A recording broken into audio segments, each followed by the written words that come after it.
And I'm Samantha, and we're the Callion twins. Welcome back to Squared.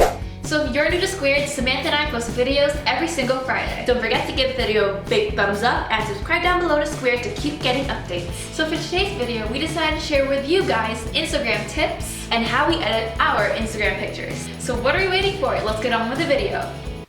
So first up, we're gonna be showing you guys how we edit our Instagram pictures. But before that, if you don't follow us yet, follow us on our Instagram, Callion Twins. It's the same as our YouTube username. Okay, so normally when I edit our pictures, when we edit our pictures, because Madeline edits most of the pictures because she has like a special touch she does. What? I don't have a special touch. I don't know, she's skilled in that area, so I'll usually leave it up to her. So I definitely recommend the app Visco. I'm sure a lot of people out there use VSCO. VSCO. I say Visco, but I know a lot of other YouTubers who have super nice feeds use Visco. So we're gonna head over to Visco, and then I'm just gonna import this picture of Samantha and I when we were in the Philippines. So what I use Visco for is basically I just use their filters, and usually I like to go with whatever I'm feeling that day.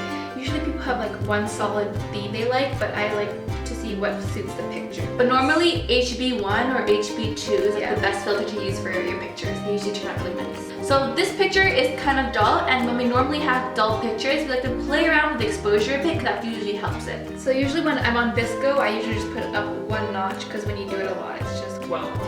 So we just put it +1. And that's basically all I do. It doesn't look done yet. That's because I use other apps to edit. So I'm just going to save it as the actual size so that the quality of the picture doesn't decrease. I use two apps to edit. It's just Visco and Instagram. So I'm just going to go straight to Instagram. It's the new app because they changed the app. And then I'm going to go and upload the picture. So. And then I like whoa, Instagram changed. This is our first time seeing the change in Instagram. So I'm going to lower down the brightness just a bit, and then I see that it lacks color, so I'm just going to add a bit of warmth so we don't look pasty white.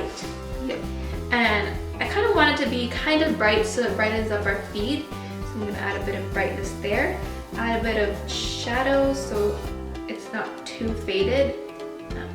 I like what Instagram is, you can see the difference, and you can't really tell the difference right now, but you know, it's the little things that count. If you press the screen on Instagram on the picture, it'll show you the before and after you've edited the picture. So I'm just gonna add a bit of saturation just to add a bit more color to the picture. And I think I'm done. So let's see what it looks like. And do you like how it looks like? Yeah, it's pretty. Are you lying to me? No, it's nice. Okay, I think that's good enough. Part number 2. We're gonna be showing you guys some tips and tricks all about Instagram. So the first tip for getting a good looking Instagram picture is having good lighting. I can't stress enough how having good lighting can make a difference. If you're facing the sun or facing away from the sun, that makes a huge difference in your picture. So for us, we get the best lighting by standing in front of a big open window. So stuff like this picture, our family picture, we stood in front of a window at a restaurant, and that made the lighting and everything go together more. And also, this is another good example. Like these pictures against a white wall, we normally take those in front of a window, and we have like studio lights, so it makes a really good picture, and it's clear too. And also gives like a really bright feed, which is nice. So another thing Samantha and I like to do with our pictures is take candid pictures. But what we like to do is take planned candid pictures. So some examples of our planned candid pictures, they actually become really artsy and they look really cool sometimes. In our opinion. Is this picture here. This was us just talking and our dad was holding the camera, talking. Another example would be this picture here. The camera, we weren't really intending on doing that. Yeah. Let me see if there's another one.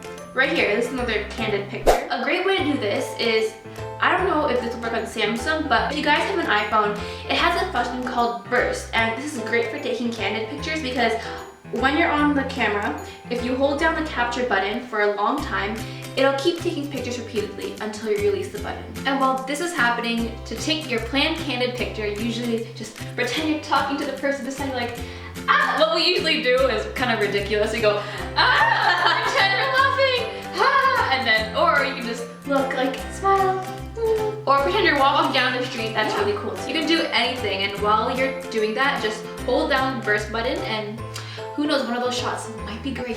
That's it for the video. Hopefully all of you found this video helpful and enjoyed watching. Let us know down below in the comments if you guys have any tips that we missed out on, because we'd love to know more tips. If you enjoyed watching, give this video a big thumbs up and subscribe down below.